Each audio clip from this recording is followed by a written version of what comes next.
So today's episode of DIY, Pirate Joel is working on his most his favoritist ride to date, the 1988 Yamaha DT50, a liquid cooled 49cc, technically a moped, but a pretty badass little scoot around. And we're doing maintenance week on all our bikes.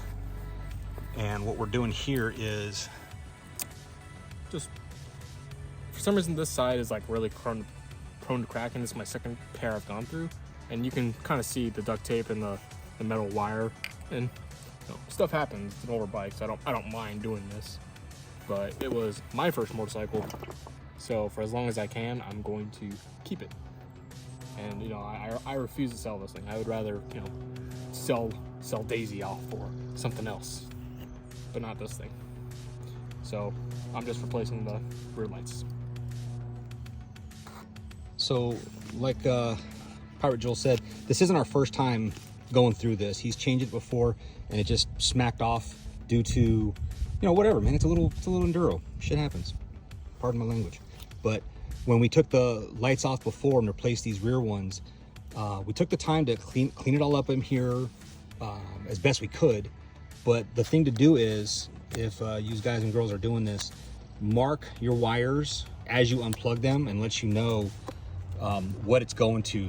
Right signal, left signal, and if there's a brake light, whatever. I think we might have marked it underneath, but this is the time to kind of inspect your wires, see if any cracking and whatnot. But now he's doing he's going to do both these and keep this one as a spare new one.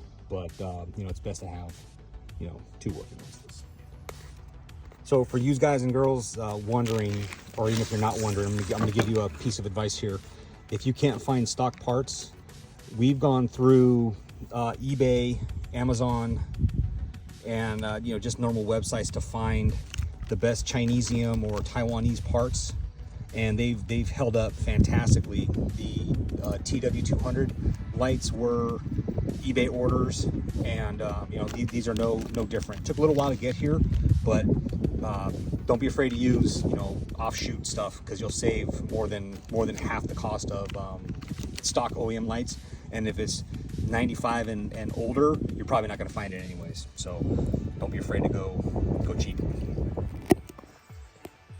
So along with maintenance day, we're also going to be doing some, we're going to pressure wash some of this off. This is stuff from the 80s right there. And we're going to pressure wash the underside, keeping the stickers, even though it's kind of jacked up there. It looks kind of janky, but it's keeping nostalgia, because this is his first bike. This is Pirate Joel's first bike, so we're going to keep the stickers for now and clean her up the best we can, and we're ready to pull the trigger on it. But this is his handiwork. We're not really stripping it down, but he decided last minute, as long as the effort is being made to do the lights, why not clean it up a bit? Wipe down the frame, even just wiping off the dirt there, kind of makes you fall in love with your bike or your car all over again when you do stuff like that. The lights are coming on, looking great. We did some shrink wrapping. We're gonna kind of clean up shop here, but yeah. So that's the project so far. And like you said, cut Ray off. I have one too many projects as it is, but this thing is going to get restored. Whether it's a brand new engine or I just repaired the engine, it's getting a whole new makeover. Right on. All right. Sponsored by RC. Unofficially sponsored by RC Cold. Go. And as in tradition for the Volt Explorers that Moa started, when you're done, get rid of it.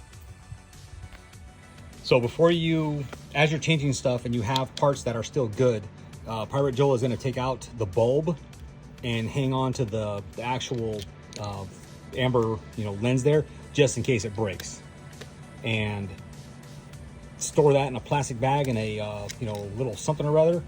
And if you get pulled over for a broken whatever, you can say, oh, I got the parts to fix it, and I got the bulb right there. So there you go, lesson learned. Yeah, you can get it out. All right. Yep. All right. Caboose spent the day. Damn it. Stop. Take 2. Pirate Joel spent the day taking care of his DT50.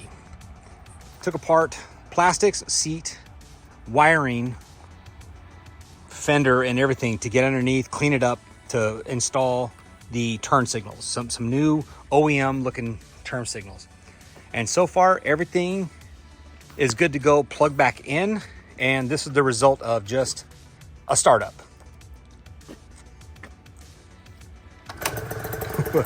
Nice.